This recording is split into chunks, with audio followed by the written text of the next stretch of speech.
നമസ്കാരം. ഇലുമിനാറ്റി എന്ന് പറയപ്പെടുന്ന പദം ഇന്ന് കേരളക്കരെ ആകെ ആവേശം കൊള്ളിക്കുകയാണ്. കാരണം ഇലുമിനാറ്റി എന്ന് പറയപ്പെടുന്ന പദത്തിലെ പാട്ടുകൾ വളരെ വലിയ വൈറലായിട്ടുണ്ട്, ആവേശം എന്ന സിനിമയുമായി ബന്ധപ്പെട്ടിട്ടാണ്. പക്ഷേ ഇവിടെ ഞാൻ പറയാൻ പോകുന്നത് അതല്ല. ആര് അധികാരം നേടിയാലും ഇന്ത്യ ഭരിക്കുന്നത് ആരായിരിക്കും? ആ 9 പേരായിരിക്കും. ലോകത്തിൻ്റെ മുഴുവൻ നിയന്ത്രണം 13 പേർക്കായിരിക്കും. പക്ഷേ ശക്തരായിട്ടുള്ള ഭരണാധികാരികളെപ്പോലും കളിപ്പാവകളെപ്പോലെ നിയന്ത്രിക്കുന്ന ഇലുമിനാറ്റിയുടെ കഥയാണ് ഞാനീ പറയുന്നത്.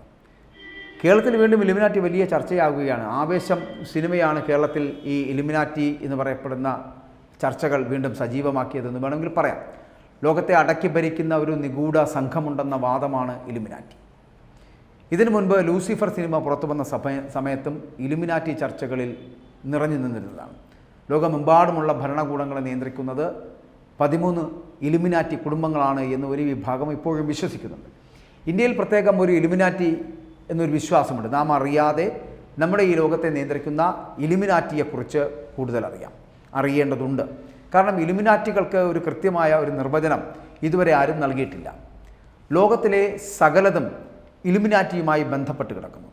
ലോകം നിയന്ത്രിക്കാൻ കഴിവുള്ളവരാണ് ഈ ഇലുമിനാറ്റികൾ.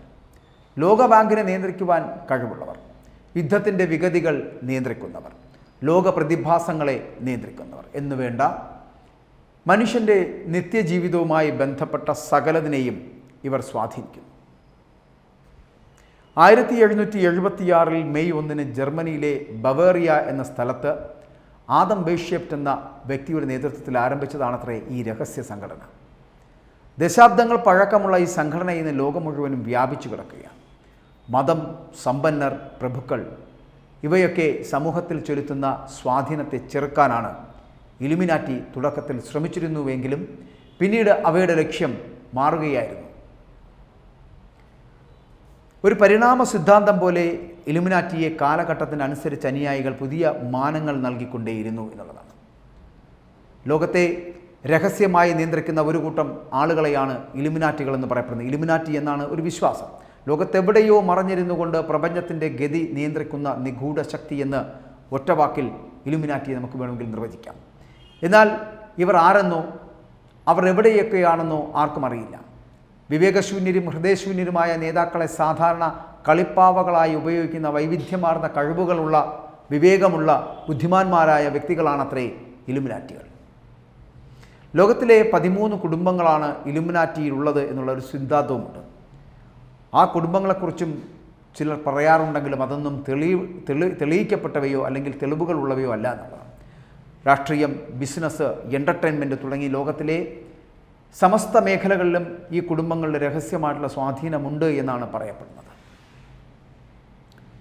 Aster bloodline, Bundy bloodline, Collins bloodline, DuPont bloodline, Freeman bloodline, Kennedy bloodline, Li bloodline, Onassis bloodline, Rockefeller bloodline, Russell bloodline, Van Duyn bloodline, Merovingian bloodline, Rothschild bloodline എന്നിവ ആണ് ഈ പറയുന്ന 13 Illuminati കുടുംബങ്ങളെന്ന് പറയുന്നത്.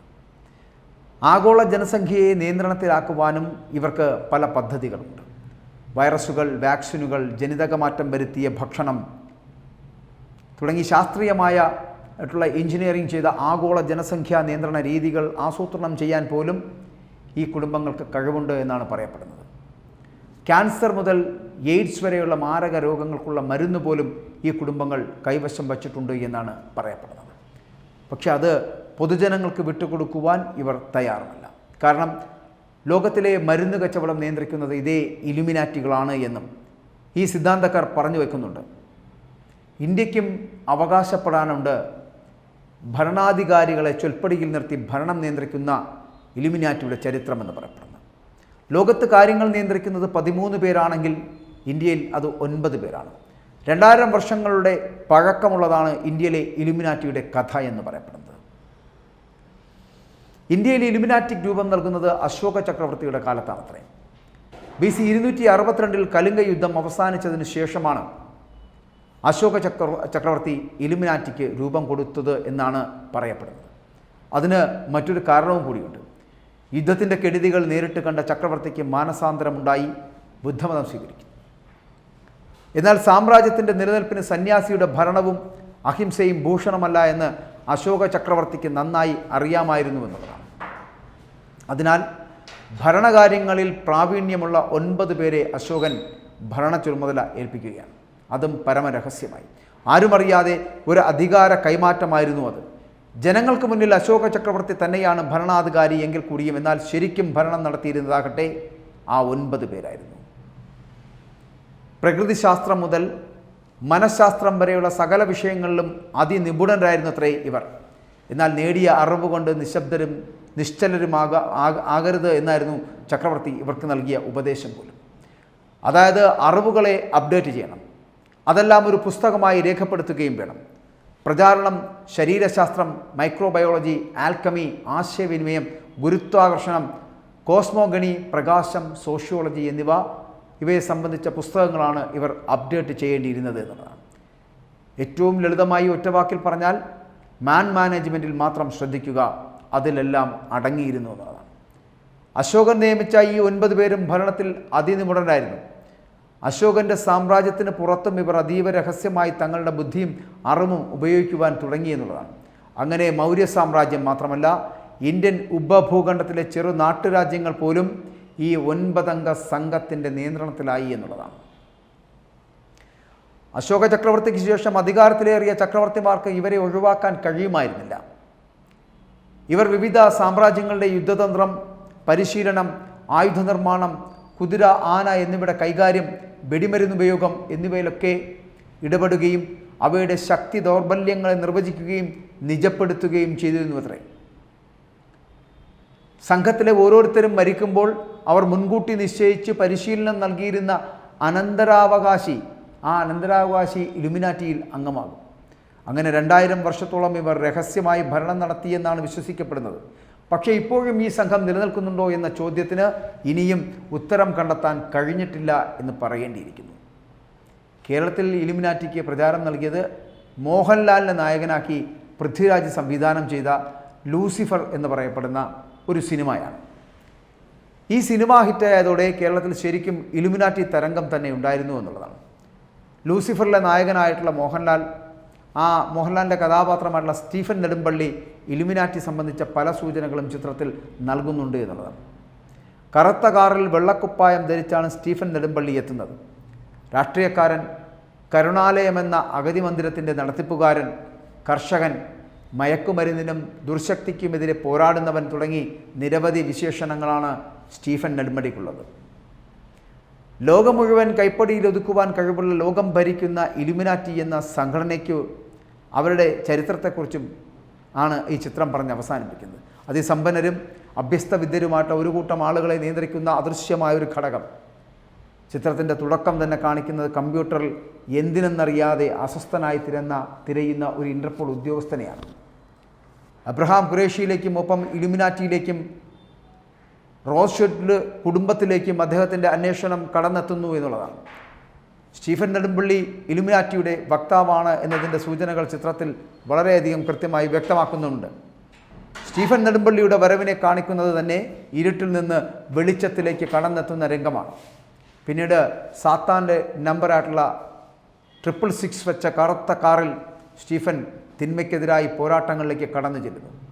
അവസാന രംഗത്തിൽ മഞ്ജു വാര്യരുമായി കൂടിക്കാഴ്ച നടത്തുന്ന പൊളിഞ്ഞ പള്ളിപ്പറമ്പ് ഇത് നിനക്കായി ഞാൻ കരുത്തി വെച്ച ഇടമാണ് എന്ന് സ്റ്റീഫൻ പറയുന്നുമുണ്ട്.